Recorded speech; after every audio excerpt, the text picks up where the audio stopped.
Amen. Amen. Dans son palais tous écrire. Dans son palais tous écrire. Dans son palais tous écrire.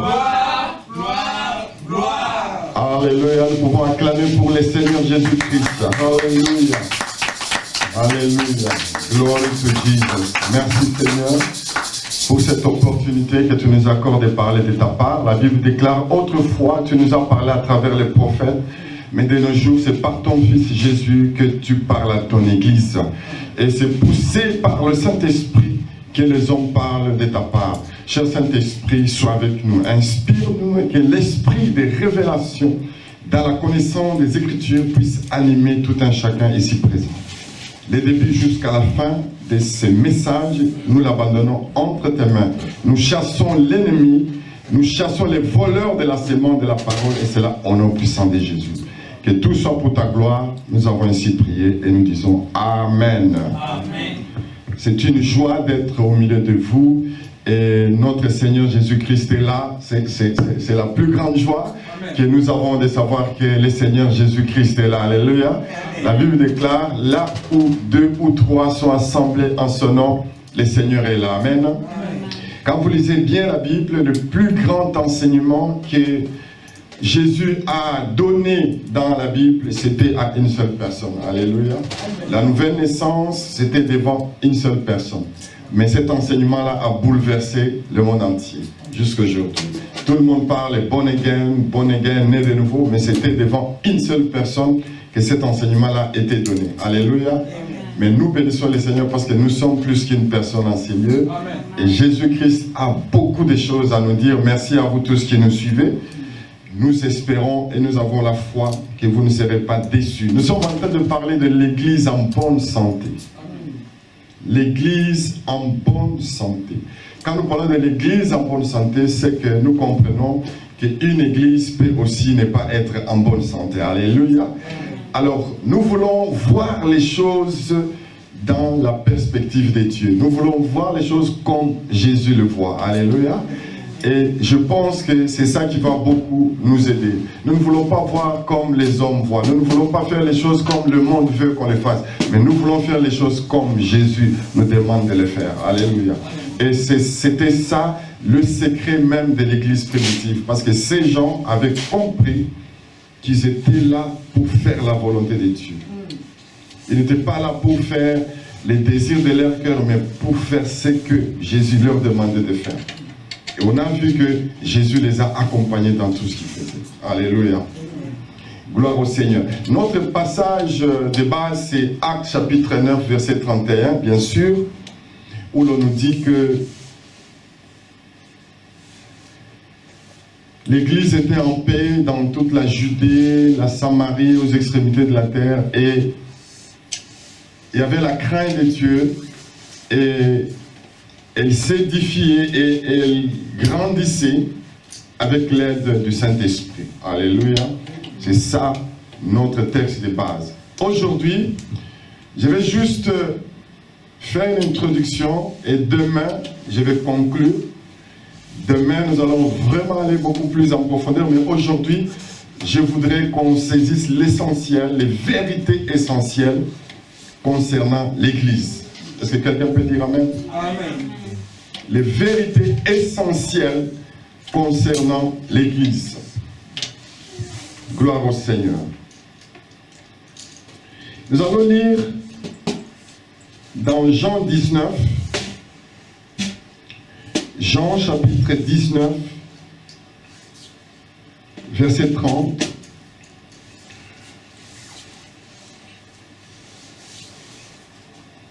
Jean chapitre 19, verset 30, nous lisons: quand Jésus eut pris le vinaigre, il dit, tout est accompli.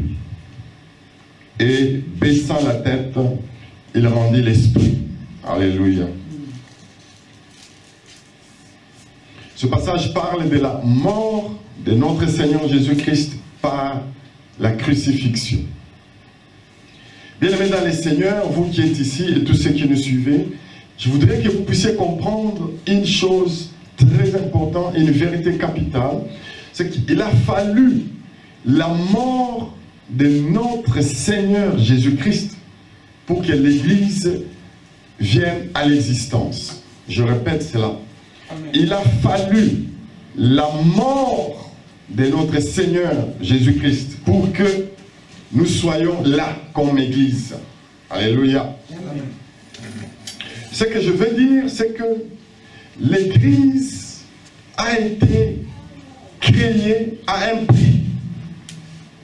Il y a eu un prix qui a été payé pour que l'Église soit l'Église. Amen. Alléluia. Amen.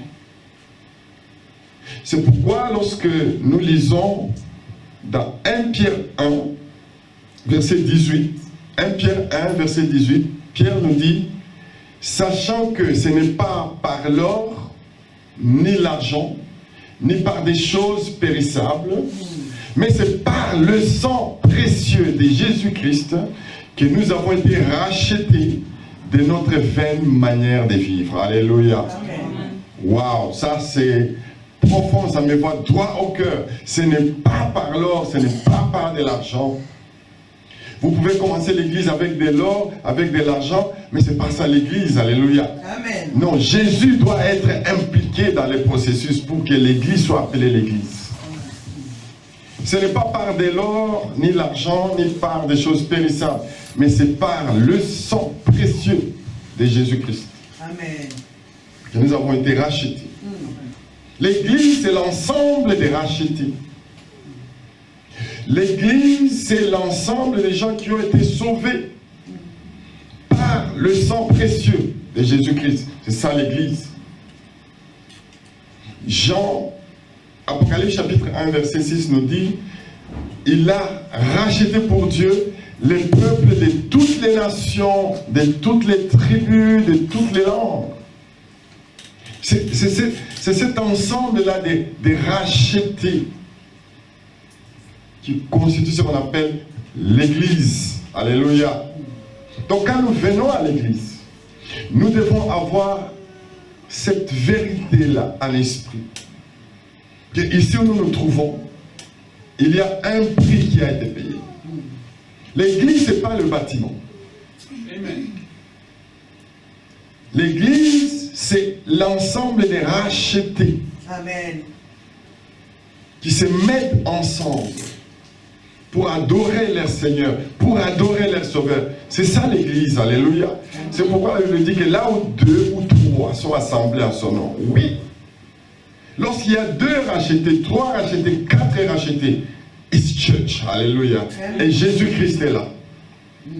Et Jésus-Christ est la personne la plus importante lorsque nous venons nous assembler en son nom, alléluia. C'est pourquoi les gens comme David, ils ont dit, un jour dans ta présence vaut mieux que 1000 ans ailleurs. Un jour dans ta présence. Parce que quand nous venons dans la présence de notre Seigneur, nous savons que beaucoup de choses vont se passer. Nous allons recevoir la parole, nous allons recevoir la direction, nous allons recevoir l'encouragement, nous allons recevoir la visitation, la guérison, la délivrance. Toutes ces choses, nous les recevons lorsque nous venons dans la présence de celui qui nous a rachetés. Donc la première vérité que nous devons comprendre, c'est qu'il y a eu un prix élevé pour que l'Église soit. Alléluia. Amen.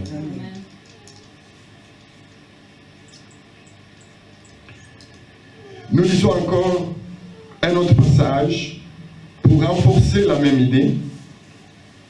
Actes chapitre 20, verset 28, nous dit, là, on s'adresse aux pasteurs, on s'adresse aux anciens, on leur rappelle une vérité capitale que parfois nous avons tendance à oublier.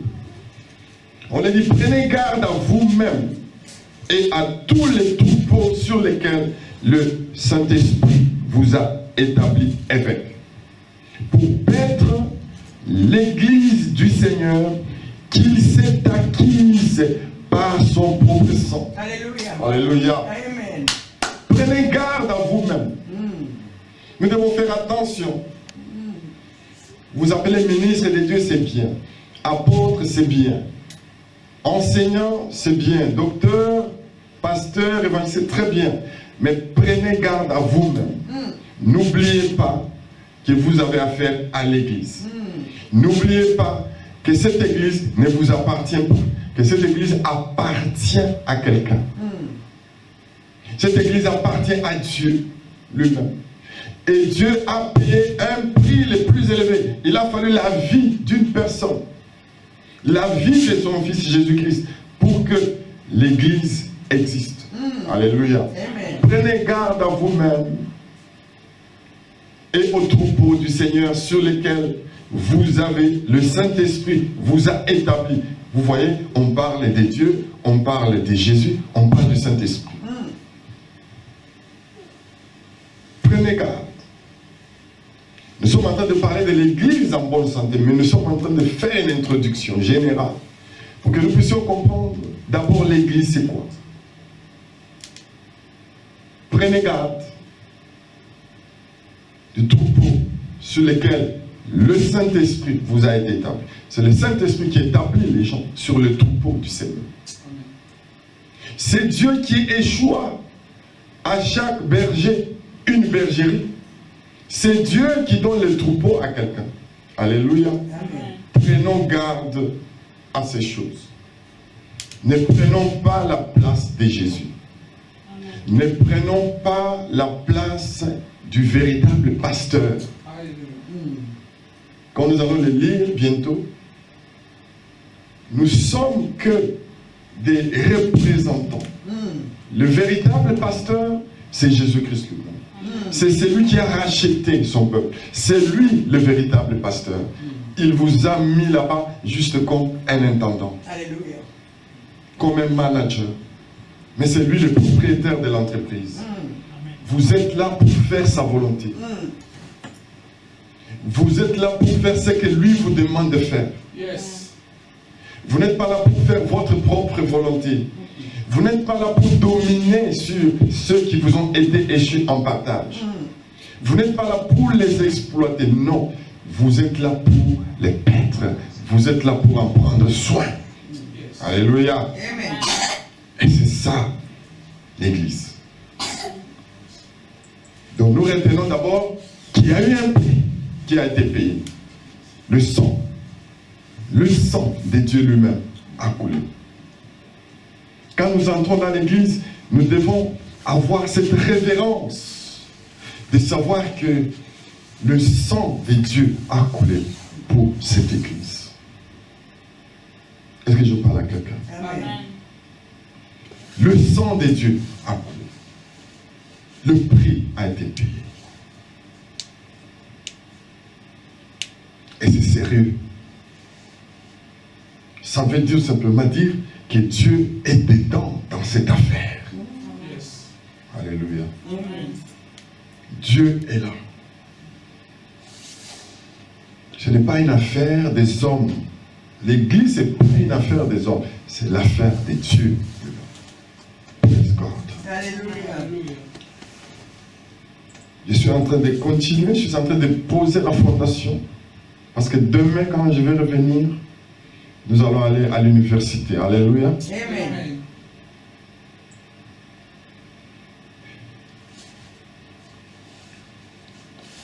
1 Pierre chapitre 5, verset 4, nous rappelle une vérité essentielle. 1 Pierre chapitre 5, verset 4. On nous dit ceci.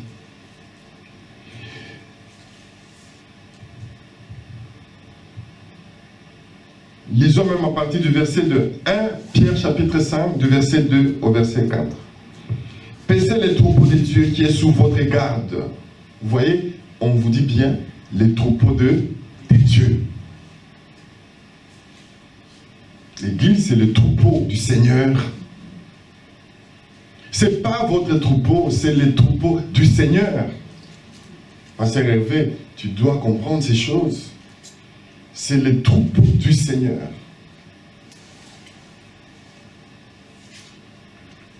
Parce qu'aujourd'hui, nous entendons beaucoup dire, je suis le fondateur de... Oui, c'est vrai, Dieu peut t'avoir utilisé pour commencer quelque chose, mais cela ne fait pas de toi le propriétaire de l'église. Alléluia. Pas du tout. Paissez le troupeau de Dieu qui est sous votre garde. On vous a seulement confié la garde du troupeau. Non par contrainte, mais volontairement. Non par contrainte, mais volontairement. Selon Dieu. J'aime selon Dieu. Parce que tout ce qui concerne l'Église, nous devons le faire selon Dieu. Pas selon telle culture. Selon tel... Non, selon Dieu. Ça veut dire que dans tout ce que nous faisons, nous devons nous poser toujours la question, est-ce que c'est selon Dieu que nous faisons ces choses? Et nous voyons ça dans l'Église primitive. Quand les apôtres parlent, nous voyons cette vérité se dégager.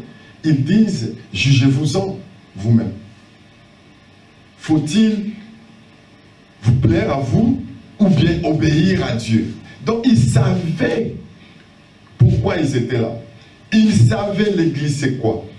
Ils savaient pourquoi ils étaient là et qu'est-ce que Dieu attendait d'eux. C'est pourquoi ils ont dit, jugez-vous-en vous-même. Devons-nous vous plaire à vous? Ou devons-nous obéir à celui qui a payé le prix pour que nous soyons ce que nous sommes? Alléluia. Non pour un gain sordide. Hello. On ne fait pas l'Église pour un gain sordide. On ne se fait pas pasteur, évangéliste, apôtre, docteur pour un gain. Non.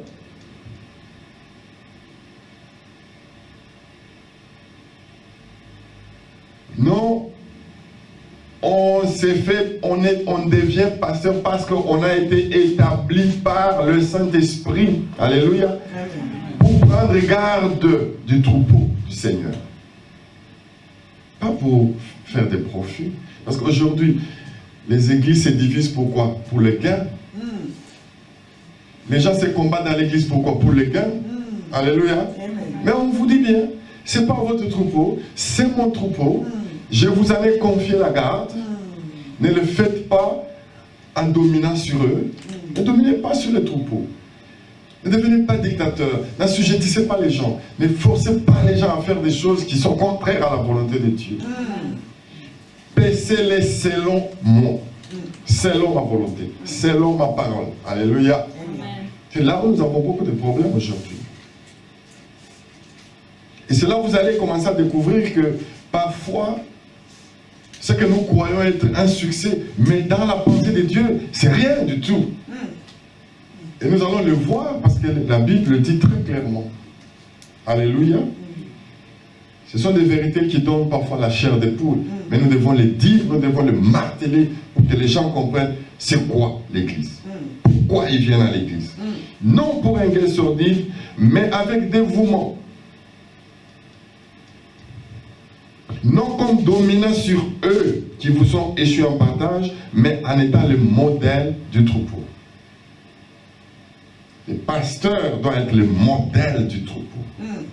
Il n'est pas appelé à dominer. Vous ne pouvez pas demander aux autres ce que vous ne pouvez pas faire vous-même. Vous ne pouvez pas demander aux autres la sainteté si vous-même vous ne marchez pas dans la sainteté. Vous n'allez pas demander à l'Église la crainte de Dieu si vous-même vous n'êtes pas dans la crainte de Dieu. Vous ne pouvez pas demander aux gens d'offrir à Dieu si vous-même vous ne pouvez pas offrir à Dieu. Alléluia. Amen. Nous avons des églises où les gens pensent qu'ils ont pris la place de Dieu, ils ont pris la place de Jésus, et c'est les autres qui doivent tout faire pour eux. Donc, mais non, non pas en dominant sur eux, comme modèle.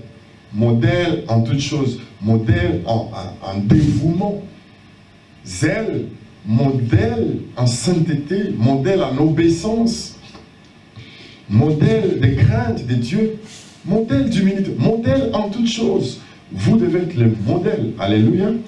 Et on nous dit, pourquoi toutes ces choses? Et lorsque le souverain pasteur paraîtra, oh my God, lorsque le souverain pasteur apparaîtra, Tu n'es qu'un intendant. Nous sommes des intendants. Nous sommes là pour faire quelque chose en attendant que les propriétaires de la chose reviennent nous demander des comptes. Alléluia. Il y a des comptes à rendre. Lorsqu'on est appelé, lorsqu'on a été établi sur le troupeau du Seigneur, il y a des comptes que nous devons rendre. Alléluia. Ce que nous apprenons dans ces passages, c'est que le véritable pasteur de l'Église, c'est qui? C'est Jésus. Le véritable pasteur. Aujourd'hui, nous disons, je vais à l'église d'Hervé. Hervé n'a pas d'église. Je suis désolé. Oh, nous allons à l'église du pasteur François. Non. Le pasteur François, il n'a pas une église. C'est le langage commun. Le langage courant.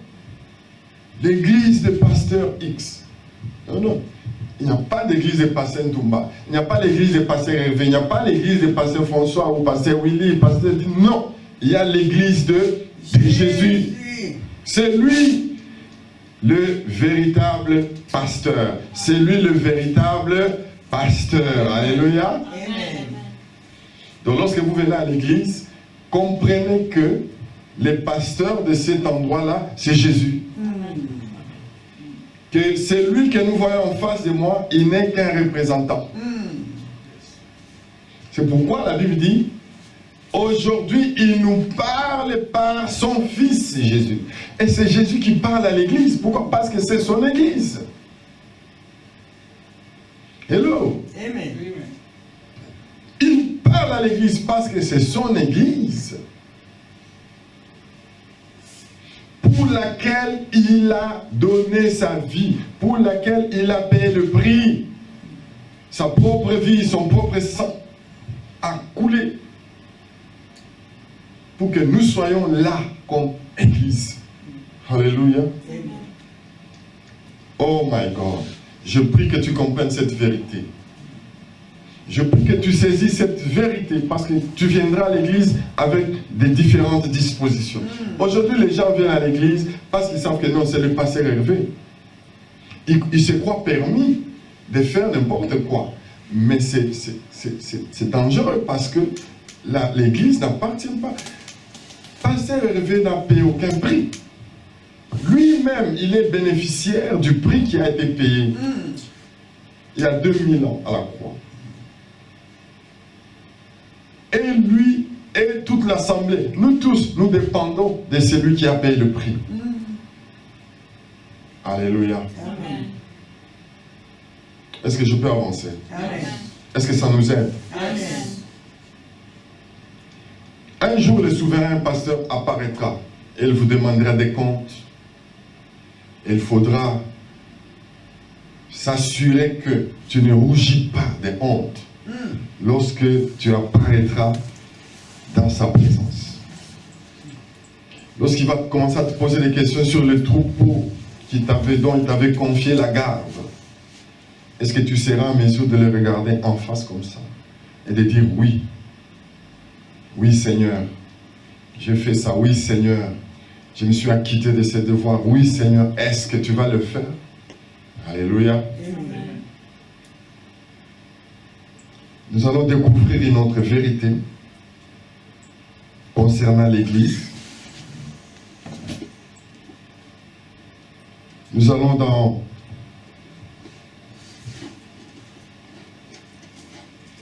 Pierre, chapitre 2, verset 9. On nous dit, 1 Pierre, chapitre 2, verset 9. On nous dit, vous, au contraire, vous êtes une race élue. Hello. Amen. Vous, au contraire, vous, l'Église, vous êtes une race élue. Un sacerdoce royal. Une nation sainte. Un peuple acquis Oh my God. Est-ce que nous comprenons les mots que la Bible est en train d'utiliser? Vous êtes une race élue. Vous avez été élus pour être l'Église.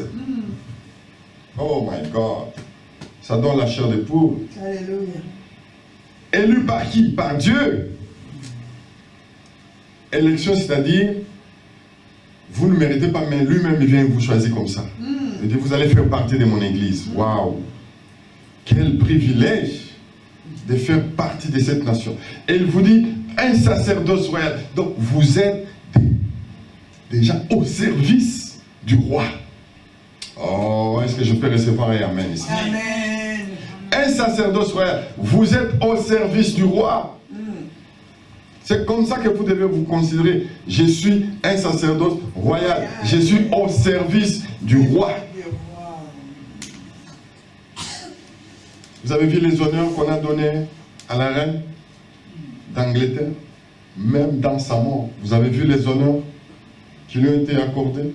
Non, vous êtes au service du roi des rois. Du roi de tous les rois du monde entier. Quel doit être votre comportement dans sa maison? Alléluia. Quel doit être? Je suis un sacerdoce royal. Je suis au service du roi. Vous avez vu la solennité. Vous avez vu l'honneur qui a été accordé à notre Queen. Alléluia. Ainsi doit-il en être de l'Église. C'est un endroit solennel où nous venons adorer un roi. Nous venons nous mettre au service d'un roi. Et c'est comme ça que nous devons nous considérer. Vous êtes une nation sainte, bien-aimés dans le Seigneur. La sainteté, c'est l'une des caractéristiques de l'Église. La sainteté. Alléluia. L'Église est un lieu où la sainteté est la règle. Dieu a versé son sang pour s'acquérir un peuple qui lui soit à lui. Et la Bible dit, vous serez saints comme moi, votre Père. Je suis saint. Alléluia. L'église, ce n'est pas un lieu où nous venons faire la débauche, nous venons faire n'importe quoi. Nous venons nous comporter de n'importe quelle manière. C'est très dangereux. La sainteté doit régner, caractériser notre marche dans l'église. Donc tout ce que nous faisons doit sanctifier le nom de l'Éternel. Alléluia. La sainteté dans nos relations, la sainteté dans notre service, la sainteté dans tout ce que nous faisons doit nous caractériser. Alléluia. La sainteté. Et parce qu'il y a eu des gens qui n'ont pas compris cette vérité, ils sont morts à l'église. Alléluia. Vous connaissez Ananias et Saphira. Ils ont oublié que l'église, c'est le lieu de la sainteté. La sainteté, ça signifie absence, l'opposé du péché. Alléluia. Donc, parce que Dieu est là. Le roi des rois est là. Le souverain sacrificateur est là. Nous venons nous sanctifier dans sa présence. Ils ont oublié cette vérité. L'apôtre a posé la question. Est-ce que la somme d'argent que vous avez apportée à l'église, est-ce que c'est le prix auquel vous avez vendu votre maison? Ils ont dit oui. Or, l'apôtre Pierre savait, par la parole des connaissances, que ce n'était pas ça le prix. Ananias a dit oui, on a vendu à 50 000 et tout l'argent, nous venons l'apporter comme l'évangile nous le demande. Et tout de suite, l'homme de Dieu a compris que ces messieurs est en train de mentir. Il a dit, pourquoi tu as permis à Satan de remplir tout ton cœur au point que tu montes au Saint-Esprit. Alléluia. Bien-aimé, l'église, c'est là où le Saint-Esprit vient. Et le Saint-Esprit, c'est qui? C'est Dieu lui-même. c'est Dieu lui-même. Parce que c'est Dieu, il est saint. Il habite dans les lieux très saints. Donc quand nous venons à l'église, nous devons marcher dans la sainteté, marcher dans la sanctification. Nous devons vénérer tout ce qui se passe dans l'église. Oh my God. J'ai vu des gens se battre à une répétition de la chorale parce qu'ils sont en train de se disputer une sœur à l'église. La chorale. Alléluia. Oh, mais ça c'est très grave. Ça c'est très grave. On a vu des gens mariés, mais qui viennent pour courtiser d'autres femmes mariées à l'église. Mes chers amis, c'est très grave parce qu'on ne comprend pas l'église. On ne discerne pas l'église. On croit que c'est juste une organisation. Mais non. Dieu est là. Le Saint-Esprit est là. Alléluia. Amen. Dieu prend au sérieux tout ce qui se passe dans l'église.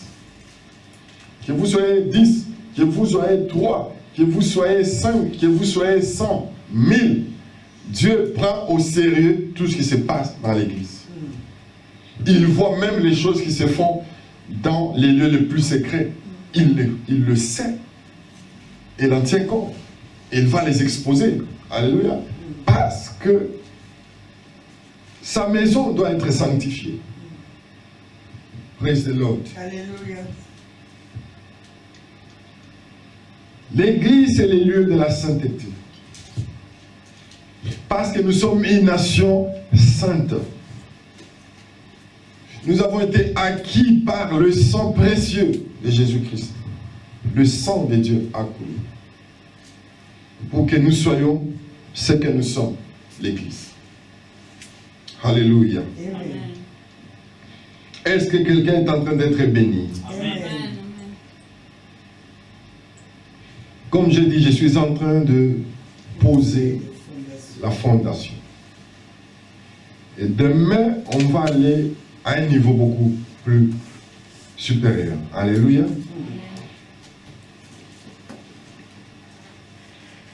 Donc nous avons découvert beaucoup de choses, que l'Église a été créée à un prix le plus élevé. Le sang de Jésus, la vie de Jésus, le Fils de Dieu. Il a fallu son sacrifice pour que toi et moi, nous soyons Église. Alléluia. Amen. Et nous avons dit que c'est le Saint-Esprit qui établit les gens sur le troupeau du Seigneur. Nous sommes le troupeau du Seigneur. L'Église n'appartient pas à un individu, mais l'Église appartient à Dieu. Amen. Alléluia. Amen. L'Église, c'est le lieu de sainteté. On ne vient pas se comporter n'importe comment dans l'Église. Alléluia. La sainteté doit être la marque caractéristique de l'Église. Pas une église où il y a n'importe quoi. Une église où les gens font n'importe quoi. Non. Jésus, une fois, il a pris les coups de fouet, il a fouetté les gens, il a renversé les temples, parce qu'on a fait de la maison de son père une caverne de voleurs. Celle qui devait être une maison de prière, une maison où on vient écouter la parole de Dieu, une maison où Dieu vient visiter son peuple. On en a fait une caverne de voleurs. On en a fait un marché où on vient faire le business. C'est pas ça l'église. Alléluia. Donc l'église, bien aimée dans le Seigneur, c'est une réalité spirituelle très très profonde. Et si nous ne faisons pas attention, nous allons connaître les sorts d'Ananias et Saphira dans l'église. Je dois vous dire que lorsqu'Ananias et Saphira sont morts, l'église n'a pas disparu. L'église, au contraire, s'est multipliée beaucoup. Parce que les gens ont compris que, attention, cet endroit est très dangereux. Dieu est ici. Comme Jacob, il courait devant son frère Ésaü, il s'allonge quelque part fatigué, sans savoir que Dieu était là. Et puis il voit une vision, une échelle avec des anges qui montent. Il dit, hey, je ne savais pas que Dieu était là. Beaucoup de gens viennent à l'église sans savoir que Jésus est là. Et comme ils ne savent pas que Jésus est là, ils voient que non, c'est le docteur François. C'est pourquoi ils se permettent n'importe quoi. Oh, c'est pas Hervé, ok, donc je peux faire n'importe quoi. Hey, quand nous venons à l'église, c'est Jésus. Nous entrons avec révérence. Amen. Amen. Nous ne venons pas comme nous voyons aujourd'hui. Quelqu'un vient en retard et il a mis les hauts talons et il s'arrange pour que lorsque lui va entrer, tout le monde lui prête attention. Il vient en retard. On est en train de prêcher et lui vient là en train de faire le bruit avec les hauts talons là-bas. Et tout le monde le regarde, tout le monde est distrait de l'écoute là. Mais ça, c'est très dangereux. Jésus est en train de parler, vous voyez quelqu'un au téléphone, quelqu'un sur Facebook, pendant que le Seigneur est en train de nous parler. Oh my God! Aucune révérence. Aucune révérence.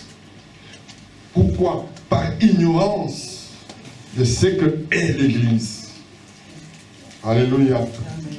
Ignorance.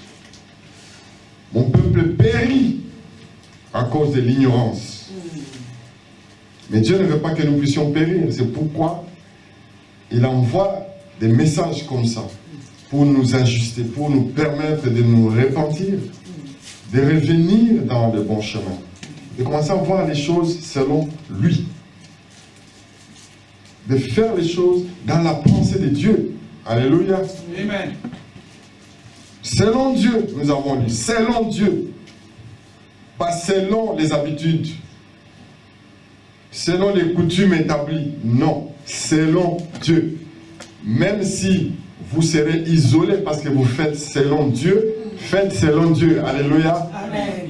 C'est Dieu qui vous a appelé, c'est Dieu qui va vous demander des comptes. Ce ne sont pas les hommes, mais c'est Dieu. Alléluia. Amen.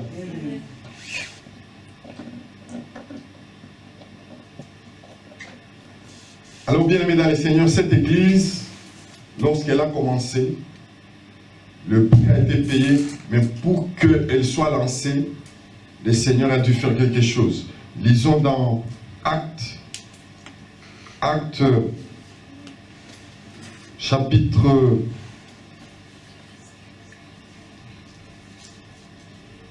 chapitre 2, verset 2. On nous dit, tout à coup, il vint du ciel un bruit comme celui d'un vent impétueux. Et il remplit toute la maison où ils étaient assis. Donc les rachetés de l'Éternel étaient là, assemblés dans la chambre haute, en attendant la promesse que le Seigneur leur avait faite. Allez, restez à Jérusalem, je vais envoyer le Saint-Esprit descendra sur vous, il va vous donner la puissance. Alléluia. Il va vous donner la puissance. Rappelez-vous la conversation de Jésus et les disciples sur les chemins d'Emmaüs. Il dit, ne vous éloignez pas, attendez. Ils ont attendu. Et au 50e jour, la promesse a été accomplie. Alléluia. Alléluia. Pendant qu'ils étaient en prière, en train de jeûner, tel qu'on est là, un vent vient entrer ici, comme une tempête. Un vent fort qui a fait un tel bruit que tout Jérusalem a entendu que quelque chose vient de passer dans ces buildings. Alléluia. La puissance. Il n'y a pas d'église sans la puissance du Saint-Esprit. Il faut le Saint-Esprit et sa puissance pour que les choses marchent dans l'église. Alléluia. Non, on ne conduit pas l'église selon la chair. Non. C'est par le Saint-Esprit et c'est par la puissance du Saint-Esprit. La puissance du Saint-Esprit, c'est ça qui va amener le règne de Dieu au milieu de nous. Alléluia. Marcher selon l'Esprit. Lorsque l'Esprit a sa place dans l'Église. L'apôtre Paul nous dit, marchez selon l'Esprit et vous n'accomplirez pas les désirs de la chair. Ce qui tue l'Église aujourd'hui, les œuvres de la chair. Pourquoi? Parce que les gens ont oublié que c'est le Saint-Esprit qui est aux commandes de l'Église aujourd'hui. Jésus a dit clairement, je m'en vais, mais ne soyez pas tristes parce que je vous dis que je m'en vais. Je vous enverrai les consolateurs. L'Esprit Saint de la part de Dieu viendra vers vous. Il sera avec vous. Il me glorifiera au milieu de vous. Il vous enseignera toutes choses. Il vous rappellera mes paroles. Il vous inspirera même les prédications, même les chansons. C'est lui, le Saint-Esprit. Alléluia. C'est lui qui dirige l'Église aujourd'hui. Et la Bible nous dit, nous ne devons pas l'attrister. Il ne faut pas attrister le Saint-Esprit. Il faut nous laisser guider par lui. On dit c'est poussé par le Saint-Esprit que les hommes parlent de la part de Dieu. Même les messages doivent être inspirés par le Saint-Esprit. Jésus a dit, je ne fais rien que je n'ai pas vu mon Père faire. Je ne dis rien que je n'ai pas entendu mon Père dire. C'est la même chose. On ne fait rien, on ne dit rien tant que le Saint-Esprit ne nous a pas dit. Aujourd'hui, beaucoup de gens viennent dire Dieu m'a parlé. Et c'est faux. Dieu ne leur a jamais parlé. Mais ils viennent dire Dieu m'a parlé. Mais non, c'est le fruit de l'imagination. Dieu vous a-t-il réellement parlé? Ou bien ce sont vos imaginations que vous amenez devant l'Église? C'est très dangereux. Si nous respectons le Saint-Esprit, nous devons nous rassurer que c'est lui qui nous parle. C'est ça l'Église. Si vous voyez les succès de l'Église primitive, c'est le Saint-Esprit qui est la réponse, l'explication. C'est le Saint-Esprit. Le Saint-Esprit leur disait toutes choses, ce qu'ils doivent faire, où ils doivent aller, ce qu'ils doivent dire. C'est le Saint-Esprit. Alléluia. Et Dieu a fait un grand miracle en faisant de nous le temple de Dieu et en mettant le Saint-Esprit pour vivre en nous. Amen. Alléluia. Amen. Alléluia. Amen. Ne savez-vous pas que vous êtes le temple de Dieu et que le Saint-Esprit habite en vous? Si le Saint-Esprit n'est pas aux commandes d'une église, l'église cesse d'être l'église, elle devient un club, une association, une coterie, une histoire tribale. Le Saint-Esprit doit être là. Il doit être au début et à la fin. Il doit être la source de toutes choses. Il doit guider le programme de l'Église. Il doit inspirer les messages de l'Église. Et les hommes qui ont été établis par lui sur l'Église doivent être à l'écoute, à son écoute. Alléluia. Amen. Prenez soin du troupeau sur lequel le Saint-Esprit vous a établi. C'est lui qui vous a établi. Vous devez donc vous référer à lui chaque fois avant de faire quoi que ce soit. Hello. Le Saint-Esprit, nous l'avons banalisé aujourd'hui. Nous l'avons négligé. C'est pourquoi nous avons des déboires en déboires. Alléluia. Des déceptions en déceptions. Parce que nous avons négligé, bafoué le Saint-Esprit. Oh, c'est lui qui conduit l'Église maintenant. Alléluia. Je ne dis rien que je n'ai pas entendu mon Père dire. Avant de venir devant le peuple de Dieu, soyez sûrs que vous avez pris le temps de parler au Saint-Esprit. Ésaïe 50, verset 4 dit, j'exerce mon oreille chaque matin pour écouter ce que mon Père veut que je dise. C'est en exerçant notre oreille à écouter le Saint-Esprit que nous allons apporter à l'Église la parole de la saison, la nourriture convenable. Alléluia. C'est ça le secret même d'une Église en bonne santé. Là où le Saint-Esprit est le guide, le Saint-Esprit est le maître. Alléluia. Pierre a dit, mais pourquoi vous avez menti au Saint-Esprit? Et la personne, Saphira, Ananias, en écoutant ces paroles, a expiré. Elle est morte. 3 heures après, ceux qui étaient allés enterrer, reviennent et sa femme arrive, ne sachant pas ce qui s'était passé. On lui pose la même question. Est-ce que vous avez vendu votre champ à 50 000? Oh oui. Mais comment vous vous êtes entendu? Les gens qui sont allés enterrer votre mari, ils sont à la porte, ils vont vous ramener aussi au cimetière. Elle est tombée, elle est morte. À l'église, bien-aimés dans le Seigneur. On ne joue pas avec l'église. C'est un lieu sacré. Allez faire des bêtises ailleurs chez vous, pas à l'église. Lorsque nous venons nous rassembler comme nous sommes là, faisons attention.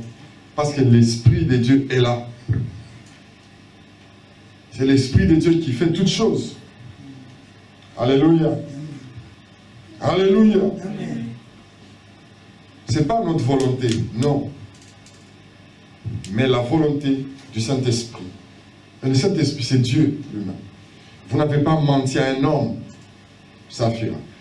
Et c'est à Dieu. Vous avez menti au Saint-Esprit. C'est à Dieu que vous avez menti. Craignons le Saint-Esprit. Cherchons la communion avec lui. Alléluia. Amen. En ce moment-là, nous serons une église en bonne santé. Nous devenons une église puissante.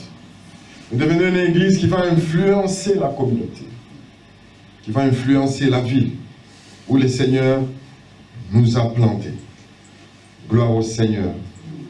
Nous sommes en train d'avancer, nous sommes en train de poser la fondation et bientôt nous allons terminer. Parce que c'est le Saint-Esprit qui est aux commandes de toutes choses. C'est lui qui apporte la croissance. Yes. Alléluia. Amen. C'est lui. Qu'est-ce qu'on nous dit? 1 Corinthiens chapitre 3, verset 6. L'apôtre Paul dit, j'ai planté, ok, j'ai commencé. Apollos, mon compagnon de service, il est venu arroser. Mais la croissance, c'est Dieu qui l'accorde. C'est le Saint-Esprit qui l'amène. Mais le Saint-Esprit amène la croissance lorsque nous coopérons avec lui. Hello? Ce n'est pas ton problème, la croissance, c'est le Saint-Esprit.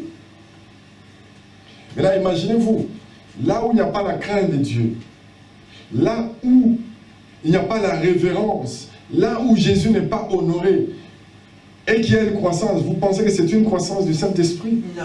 Non, c'est une croissance des coteries. C'est ce qui se passe malheureusement dans beaucoup de cas. Alléluia. Dans beaucoup de cas, c'est la croissance des coteries. Nous sommes les gens des bandes. Les pasteurs religieux des bandes. On va, parce qu'il y a les gens de bandes. Nous sommes les gens de Côte d'Ivoire. On va les.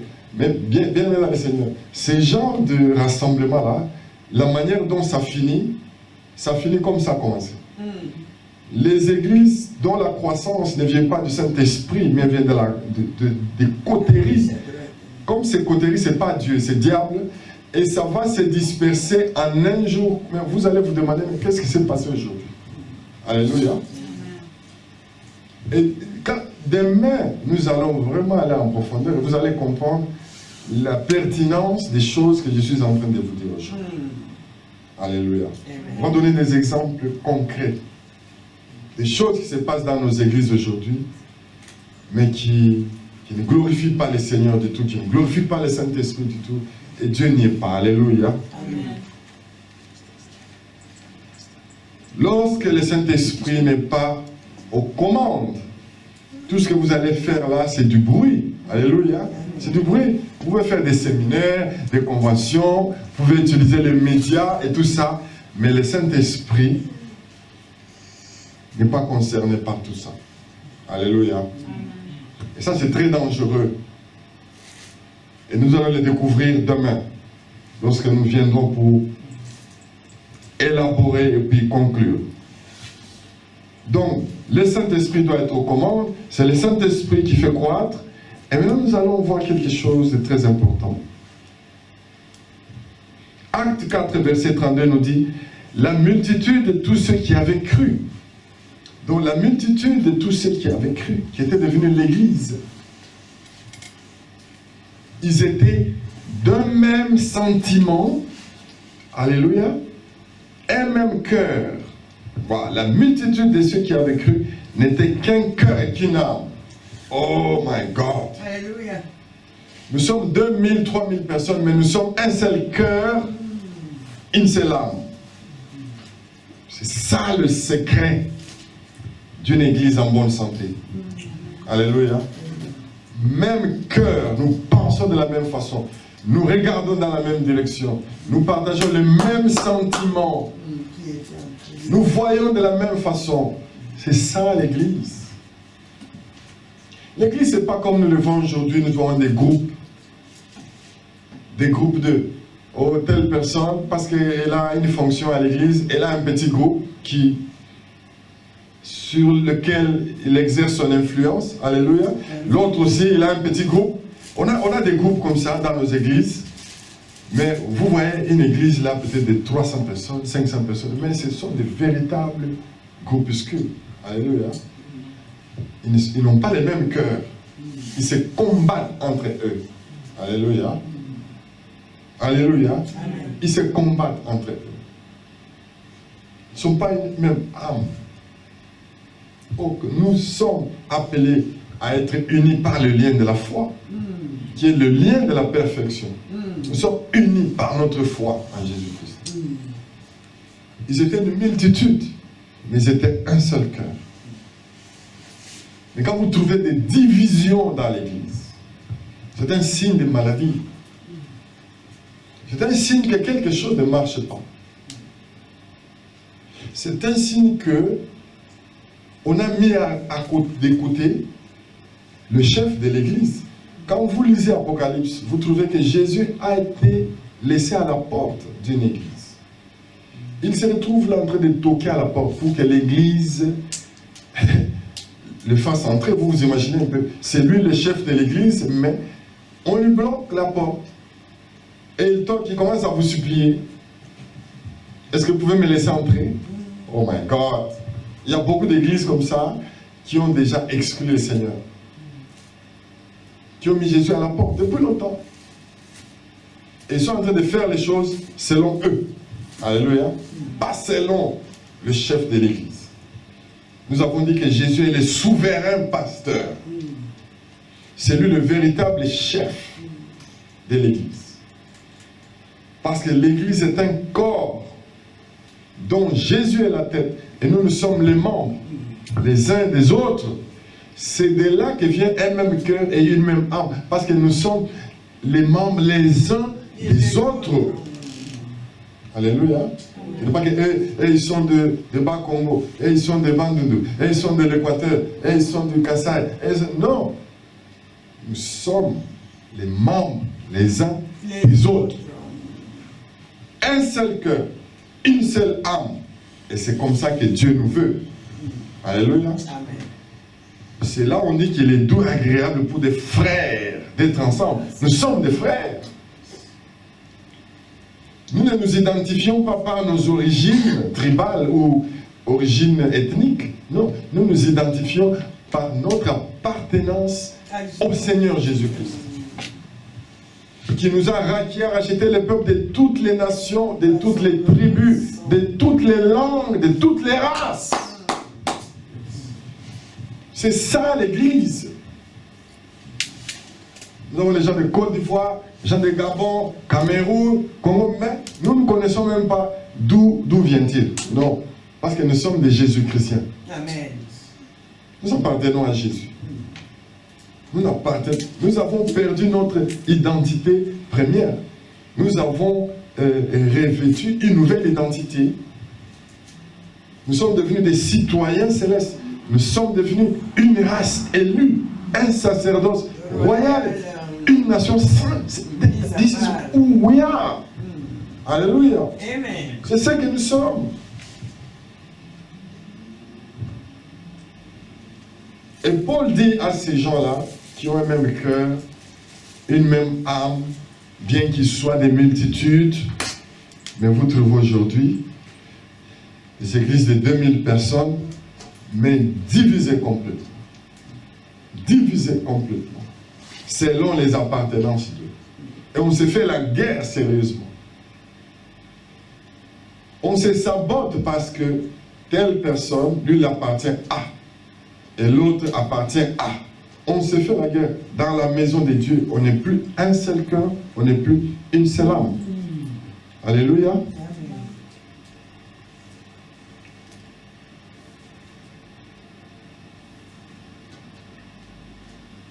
On nous dit, et Paul nous donne un conseil. Galates 3, 28, il dit, en Jésus-Christ, il n'y a ni grec, ni juif. Et nous sommes tous un en Jésus-Christ. Alléluia.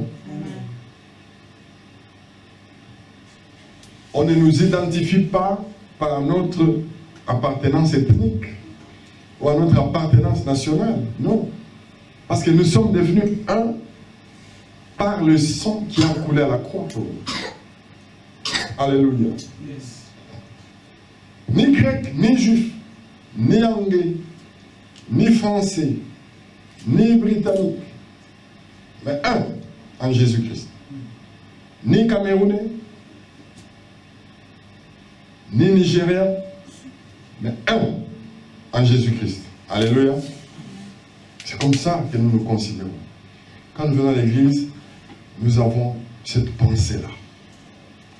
Nous avons cette attitude-là. Que c'est mon frère. Le sang de Jésus-Christ nous a unis. Alléluia. Amen. Nous avons un lien fort. Nous sommes les héritiers du royaume. Nous sommes des ambassadeurs de notre Seigneur. Vous avez déjà vu les ambassadeurs en train de se combattre. Les ambassadeurs d'un même pays. En train de se combattre, non. Ça n'existe pas. Maintenant, Paul nous donne une exhortation. Il nous dit, et j'ai beaucoup aimé ça, 1 Corinthiens chapitre 14, verset 26, et je vais terminer par là. Il nous dit, que faire donc, frères? Que faire donc?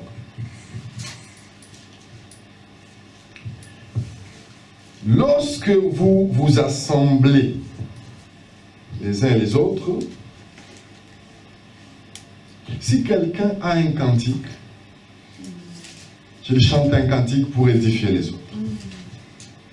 Si quelqu'un a une parole d'exhortation, qu'il exhorte pour édifier les autres. Si quelqu'un a une révélation, qu'il partage cette révélation qu'il a reçue du Seigneur, qu'il la partage avec les autres. Bien aimé dans le Seigneur, c'est ça l'église, alléluia. Lorsque vous vous réunissez, lorsque vous vous visitez chez vous, oh, je vais visiter mon frère ou ma soeur, vous vous retrouvez là un groupe de 4 personnes, vous priez ensemble, même si vous ne priez pas dans la même église locale, mais vous vous retrouvez parce que les circonstances vous réunissent quelque part.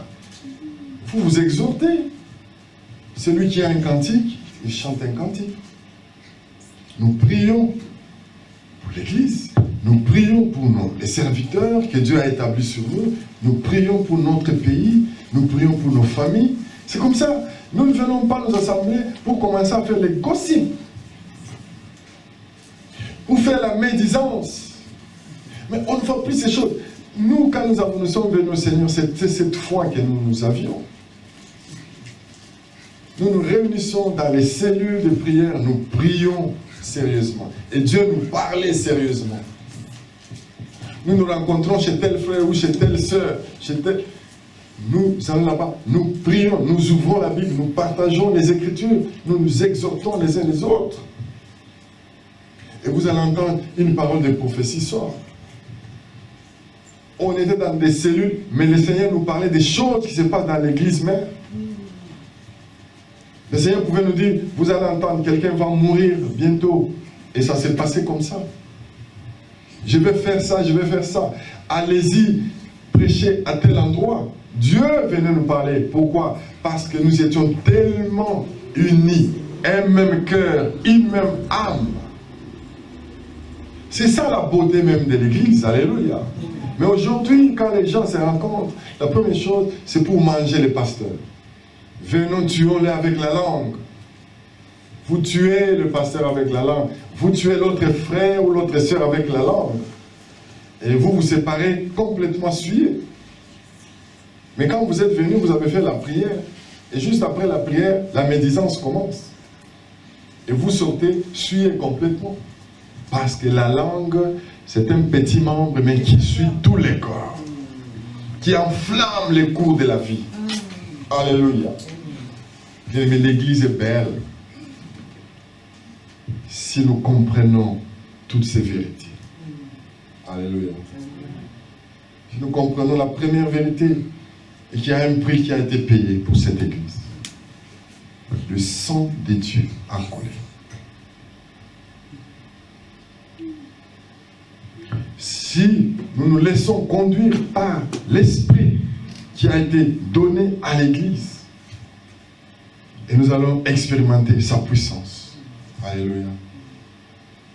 Lorsque nous allons comprendre qu'il nous faut être unis, nous devons être un seul cœur et une seule âme, nous allons être forts. Alléluia. C'est ça la véritable unité. Lorsque nous allons cesser de nous discriminer de par nos origines, et nous allons comprendre que non, nous sommes devenus un en Jésus-Christ, nous allons voir la grandeur de Dieu au milieu de nous. Lorsque nous allons marcher dans la crainte de Dieu, lorsque nous allons apprendre à honorer le Saint-Esprit, à le reconnaître comme notre seul maître, nous allons voir des grandes choses dans notre Église.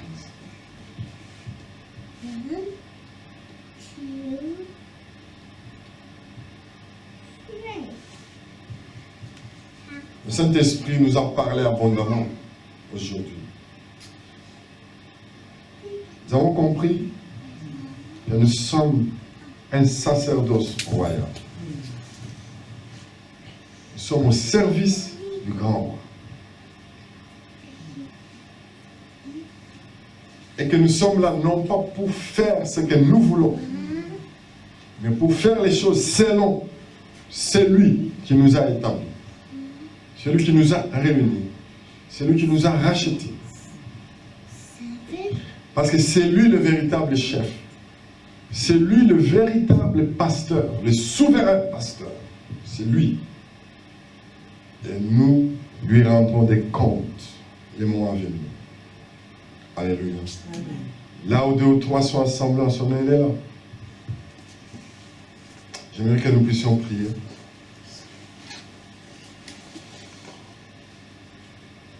J'aimerais que nous puissions adorer cette parole que nous venons d'entendre. Cette parole qui a révolutionné notre mentalité, qui a renouvelé notre intelligence, qui nous a enseigné la révérence lorsque nous venons dans la présence de Dieu.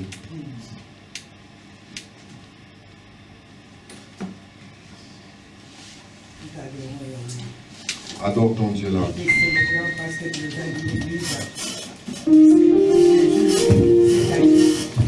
Oh, te manangai etoni na posayo. Oh, sala pemeni ngai eleki na posayo so.